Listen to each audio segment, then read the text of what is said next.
대림절 네 번째 주일입니다. 다음 주일은 드디어 크리스마스 성탄절인 것입니다. 우리를 구속하시기 위해서, 우리 죄를 구속하기 위해서 육신의 몸을 입고 낮고 천한 이 땅, 이 죄악된 세상에 오신 예수 그리스도, 우리 주님의 성스러운 탄생, 성탄을 기념하는 날인 것입니다. 여러분, 이 성탄의 계절에요. 성탄의 계절에 여러분 모두가 주님의 은혜로만 충만하시기를 간절히 바랍니다. 하나님의 크신 은혜와 예수 그리스도의 크신 영광과 그리고 성령님의 충만하신 은총을 마음껏 누리게 되는 이번 크리스마스가 되시기를 간절히 축복합니다. 우리 크리스천들이요, 일상 용어 가운데 많이 사용하는 용어들이 있습니다. 단어가 있습니다. 예를 들면 할렐루야, 임마누엘, 또 은혜, 사랑, 아멘 등등 여러 가지 용어들이 있죠. 우리들은 일반적으로 일상생활 중에 그런 말을 씁니다. 그런데 그 중에서도 많이 쓰는 말, 그 중에 하나가 은혜일 것입니다. 은혜를 많이 받았다, 은혜롭다, 은혜를 끼쳤다, 그런 이야기를 많이 합니다. 은혜, 원어로 카리스라고 하는데요. 그런데 이 은혜라는 말은 원래는 기뻐하다, 유쾌하게 되다, 또 행복하다, 카이로라고 하는데요, 원어로. 그 말에서 파생이 된 말입니다. 또 이 말을 명사적으로 사용을 하면은 호의, 좋은 뜻이라는 얘기죠. 선물, 기쁨, 그리고 너그러움, 그런 좋은 뜻들이 두루 포함이 되어 있습니다. 무슨 말씀을 드리려는가? 그러니까 이 은혜라는 말은 그야말로 기분 좋고 행복하고 기쁘고 너그럽다는 모든 뜻, 좋은 뜻을 포함하고 있는 그런 단어라는 말씀입니다. 은혜 얼마나 좋습니까?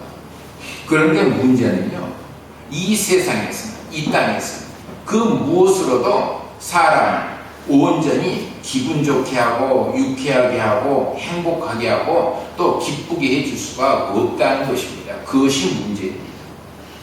그런데 오늘 본문 말씀을 보니까 하나님으로부터 은혜를 입은, 그 좋은 은혜를 입은 한 여인을 우리는 만나볼 수가 있는 것입니다. 오늘 이야기는 이렇게 시작을 합니다. 본문 26절인데요. 여섯째 달에 천사 가브리엘이 하나님의 보내심을 받아 갈릴리 나사렛이란 동네에 가서, 이렇게 시작을 합니다. 무슨 말인가? 그러니까 엘리사벳이란 여인이, 이 여인은 세례 요한의 어머니인데요. 그 세례 요한을 임신한 후 6달 만에, 예수님은 세례 요한보다 6달 뒤에 이 땅에 오셨습니다. 6달 만에 천사 가브리엘이 나사렛에 살고 있는 요셉과 그의 약혼한 처녀인 마리아를 찾아갔다는 것입니다. 그런데 여기서 처녀라는 말은 원어로 볼 때 동정녀라는 말입니다. 동정녀. 그런데 가브리엘 천사가 그들에게 무엇이라고 말했습니까? 28절 보니까요. 우리 28절 같이 읽어보실까요? 그에게 들어가 이르되 은혜를 받은 자여 평안할지어다, 주께서 너와 함께 하시리로다. 아멘. 무슨 말씀입니까? 그러니까 바로 주님의 은혜로 충만해 있는 마리아, 항상 은혜 가운데 살아가는 마리아야, 하나님께서 지금 너와 함께 하고 계신다, 그 말입니다. 이 말을 들은 마리아가 깜짝 놀랐다는 것입니다. 그리고 그 말하는 의미가 무엇인가 곰곰이 생각을 하더라는 것입니다. 그 모습을 본 천사가 다시 말합니다. 30절과 31절입니다. 우리 같이 읽겠습니다. 천사가 이르되 마리아여 무서워하지 말라. 네가 하나님께 은혜를 입었느니라. 보라, 네가 잉태하여 아들을 낳으리니 그 이름을 예수라 하라. 여러분, 마리아가 은혜를 입었다는 것입니다. 누구에게? 하나님께 입었다는 것입니다. 그런데 무슨 은혜입니까? 바로 메시아로 오시는 예수님, 예수 그리스도의 어머니가 되는 은혜를 입게 되었다는 것입니다. 여러분, 사람이 사람에게 해줄 수 있는, 서로 사람들끼리 해줄 수 있는 은혜는요, 매우 부분적입니다. 매우 말단 지엽적입니다. 그래서 한계가 있는 것입니다. 그러나 보십시오. 하나님의 은혜는요, 하나님의 은혜는 전 우주적입니다. 전인적입니다. 하나님의 은혜는 하나에서 10가지 모든 것을 완벽하게 이루어 주십니다. 그러니까 전지전능하신 것입니다. 이러한 하나님의 은혜, 은총은 그야말로 놀라우신 우리를 향하신 하나님의 선물이라고 아니할 수가 없습니다. 그렇다면 여러분, 하나님께서는 우리에게 어떠한 은혜, 어떠한 선물들을 주셨겠습니까? 우리는 많은 은혜를 받고 살아가는데요, 많은 선물들을 받고 살아가는데요, 오늘 이 시간에는 한 3가지만 우리가 하나님으로부터 받은 선물들에 대해서 헤아려 보기를 원합니다. 먼저 하나님께서는 우리에게 구원을 선물로 주셨습니다. 하나님은 우리를 구원해 주셨습니다. 이보다 더 큰 선물, 은혜가 어디 있겠습니까? 여러분, 에베소서 2장 8절을 보면 이렇게 증언을 하고 있습니다. 제가 읽어드리겠습니다. 너희는 그 은혜에 의하여, 하나님의 은혜에 의하여 믿음으로 말미암아 구원을 받았습니다. 예수를 믿음으로 말미암아 구원을 받았답니다. 이것은 너희에게서 난 것이 아니요 하나님의 선물이라. 하나님의 선물이라. 여러분, 은혜란 조건이 없습니다. 내가 무엇을 했기 때문에, 잘했기 때문에 받는 것이 아니라는 것입니다. 아무런 조건도 없이 거저 받는 것, 그것이 바로 은혜인 것입니다. 로마서 3장 24절의 말씀입니다. 하나님이 은혜로 값없이 의롭다 하심을 얻은 자 되었느니라. 하나님의 은혜로, 하나님의 은혜 까닭에 아무런 값도 없이 의롭다 하심, 구원을 받았다는 것입니다. 누가? 우리가 그렇습니다. 아무런 값도 없이 그야말로 거부할 수 없는 주님의 은혜로, 의, 그러니까 구원을 선물로 받으신 것을 여러분 믿으시기를 바랍니다. 어느 나라나 다 마찬가지일 것입니다. 그렇지만 우리나라 부모들의 자식 사랑은 좀 유별납니다. 아무튼지 부모라는 존재는요, 자식들에게 주고 또 주는, 주기만 하는 존재입니다. 무엇인가, 그러고도 무엇인가를 더 주지 못해서 안달입니다. 여러분, 왜 그렇게 하는 것입니까? 그것은 단 한 가지입니다. 한 가지. 무엇 때문에? 사랑 때문에. 자식을 사랑하기 때문에 그렇게 하는 것입니다. 하나님도 마찬가지입니다. 사도 바울은요, 에베소서 2장 4절에서 조건 없이 주고 또 주시는 하나님의 사랑, 하나님 그 사랑을 큰 사랑이라고 표현하고 있습니다. 긍휼이 풍성하신 하나님, 우리를 사랑하신 그 큰 사랑을 인하여. 여러분, 찬송가 290장부터 310장을 보면은요, 하나님의 사랑을 노래한 찬송가들이 수록이 되어 있습니다. 그런데 그 중에서 293장을 보면 주의 사랑 비칠 때에 라는 찬송이 있습니다. 주의 사랑 비칠 때에. 이 찬송가는 캐리 블랙이라는 미국의 한 평범한 가정주부가요, 이 에베소서 2장 4절, 긍휼이 풍성하신 하나님이 우리를 사랑하신 그 큰 사랑을 인하여, 이 구절을 읽다가 아주 깊은 감동을 받아서 작사를 한, 글을 쓴 그 찬송가입니다.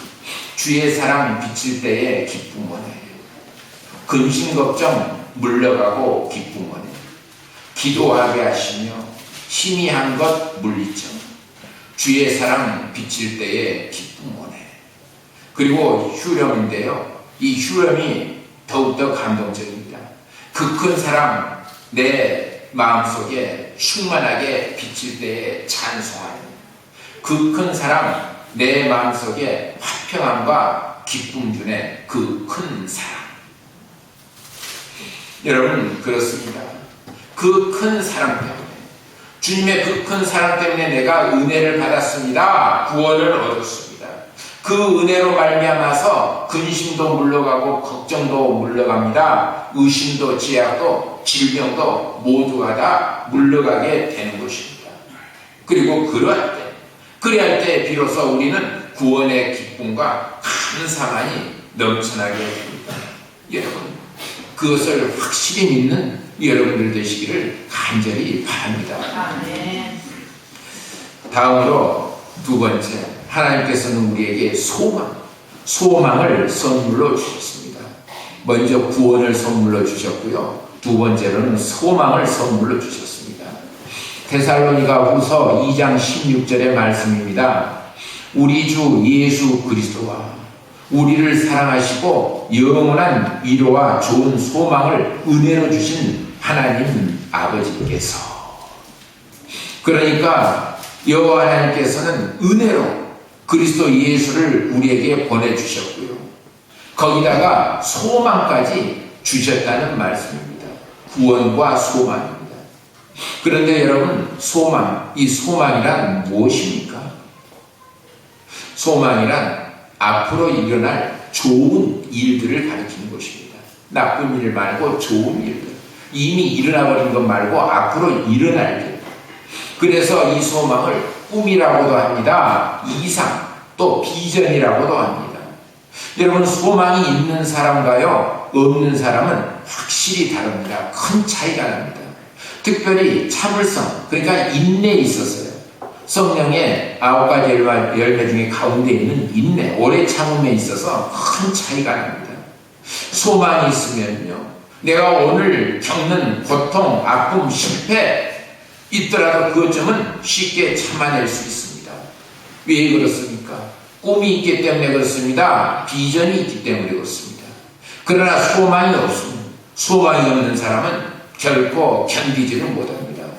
그래서 그런 사람은 자꾸 마포대교를 찾아가고 아파트 옥상으로 올라가려고 하는 것입니다. 여러분 사무엘은요, 옥상 꼭대기 올라가 떨어지면 되지 뭐. 하나님의 말씀에 따라서 베들레헴으로 갑니다. 사무엘 얘기합니다. 사무엘 얘기합니다.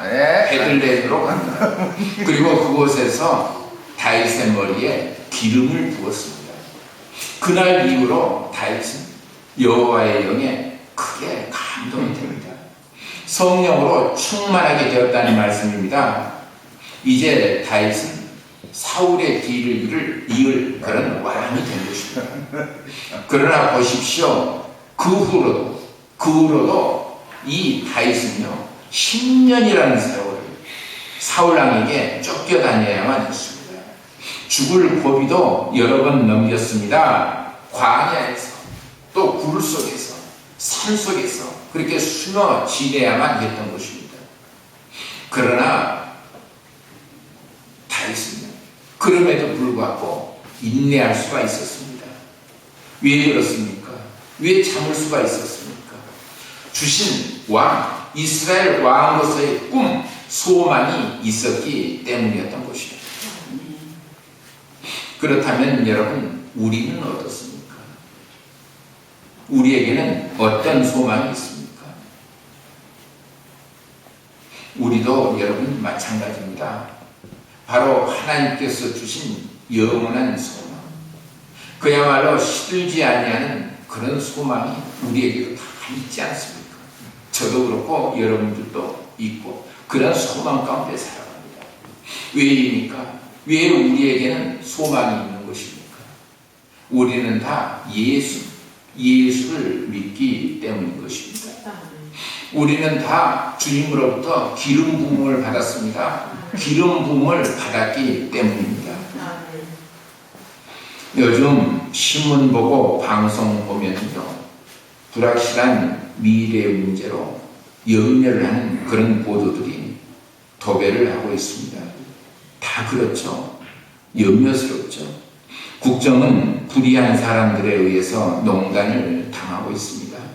대통령은 탄핵을 당했고요. 북한은 이러한 와중에 연일 전쟁을 연습하고 있습니다. 경제는 날로 침체되어 있고요. 일자리는 없고 그렇습니다. 여러분. 그러나 여러분, 우리는 걱정하지 마십시다. 우리에게는요, 영원한 나라, 새하늘, 새 땅, 하나님의 나라가 있지 않습니까? 여러분, 우리의 소망은요, 오직 영원한 하나님의 나라인 줄 믿습니다. 하나님의 나라. 그곳에는요, 여러분, 국정농단도 없습니다. 불의한 사람들도 없습니다. 그곳에는 전쟁도 없고요, 잘 사는 것, 못 사는 것도 없습니다. 오직 모든 사람들이 그리스도 예수와 더불어서 행복하게 평화롭게 살아갈 뿐인 것입니다. 베드로전서 1장 3절을 보면요, 베드로 사도는 이렇게 기도합니다. 우리를 거듭나게 하사 산 소망이 있게 하시며, 산 소망이 있게 하시며, 또 1장 21절에서는 이렇게 증언을 합니다. 너의 믿음과 소망이 하나님께 있게 하셨느니라. 믿음과 소망이 하나님께 있게 하셨다. 여러분, 주님께서는 우리로 하여금 이렇게 거듭나게 하셨습니다. 하나님께만 소망을 두게 하셨습니다. 여러분, 천국을 소망하는 가운데 날마다 승리하는 모두가 되시기를 간절히 바랍니다. 이제 세 번째로 하나님께서는 우리에게 평안을 선물로 주셨습니다. 첫째는 구원입니다. 둘째는 소망입니다. 그리고 평안입니다. 오늘 본문 28절 말씀입니다. 28절 말씀을 다시 한번 뜻을 생각하면서 천천히 읽기를 원합니다. 28절입니다. 그에게 들어가 이르되 은혜를 받은 자여 평안할지어다. 주께서 너와 함께 하시도다 하니. 아멘. 은혜를 받은 자여 평안할지어다. 주님께서 너와 함께 하신다.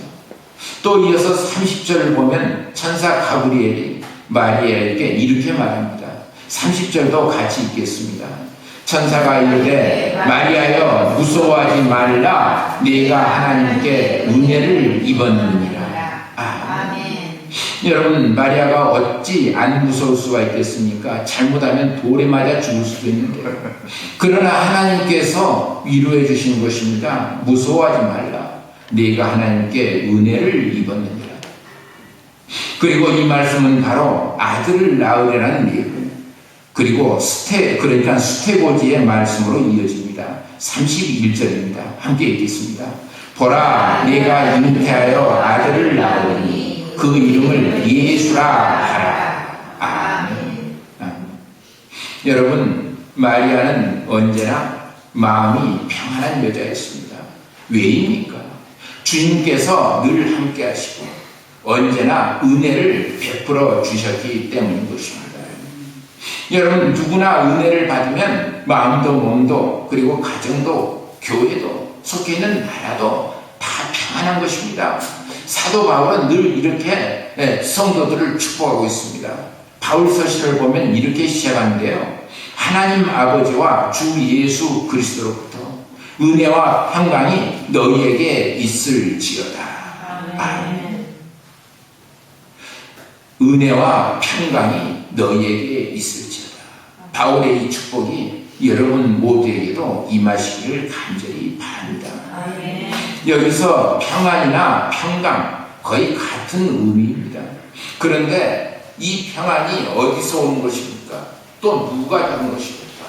그것은 바로 예수님에게서입니다. 그리스도에게서입니다. 평강 바로 그리스도 예수에게로부터 오는 것임을 믿으시기를 바랍니다. 아멘. 평안을 너희에게 끼치노니 곧 나의 평안을 너희에게 주노라. 내가 너희에게 주는 것은 세상이 주는 것 같이 아니하니라. 너희는 마음에 근심하지도 말고 두려워하지도 말라. 요한복음 14장 27절 예수님의 말씀입니다.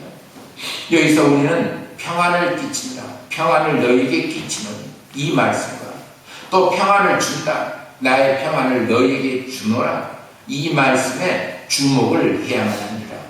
그 의미가 바로 우리 모두에게 우리 모두에게 골고루 넓게 평안을 나누어준다는 그런 의미이기 때문에 그렇습니다. 전문가들은 그렇게 말합니다. 우리가요, 우리 인간이 산술적으로는 또 의학적으로는 120년 동안은 살 수가 있다는 것입니다. 내 몸을 잘 관리를 하고 또 잘 보호할 때 그렇다는 것입니다.